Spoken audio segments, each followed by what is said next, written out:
At dahil nga naka-Burman sale tayo ngayon mga boss, ay talaga nga namang binudumog yung ating store dito sa Red Kingdom Electric Bike. At syempre nga mga boss, for today's video, i-release natin tong RKW60 at isang Fury natin. Ito yung ating 4 wheels na napakaganda. At kaya naman sa mga nagbabalak mag-avail, ano pang hinihintay nyo? Nakabagsak presyo tayo sa Red Kingdom Electric Bike at nakabodega sale pa. Ano pa mga boss? Ito nga ng ating RKW60 is murang-mura nyo lang makukuha.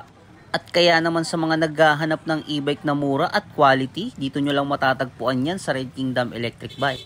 At sa video na nga na to, pinapakita natin yung panel board at napakaganda. At syempre mga boss, ang tire size nito is 300 by 10. At kung mapapansin nyo mga boss, astig na astig talaga yung itsura nitong ating RKW60. At syempre, yun sila customer. So, pine-prepare lang natin yung unit. After nyan, i-deliver na natin yan.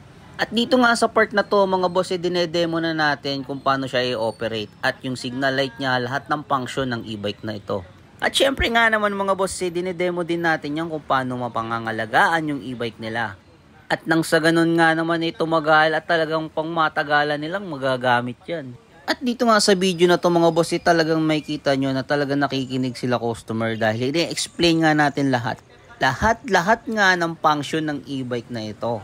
At syempre mga boss, ang presyo natin dito sa RKW60 for only 49,000. Makukuha nyo na tong RKW60, 1,000 watts na siya, 60 volts at 25 ampere na. At isa pang kagandahan dito sa e-bike na to mga boss, meron na siyang kasamang crown light. At the same time mga boss, LED type na lahat ng ilaw natin dyan. At syempre di mawawala dyan yung ating Bluetooth speaker. At syempre meron siyang handbrake, parking handbrake. At with throttle na rin yan mga boss. Kaya nga dito sa part na to ay talagang dinedemo natin kung paano talaga nila mapapangalagaan at paano nila iingatan yung e-bike nila. Meron nga tayong mga na-encounter na customer na hindi sa atin nag-avail. At isa nga sa mga concern nila ay hindi na i-demo ng maayos yung e-bike sa kanila.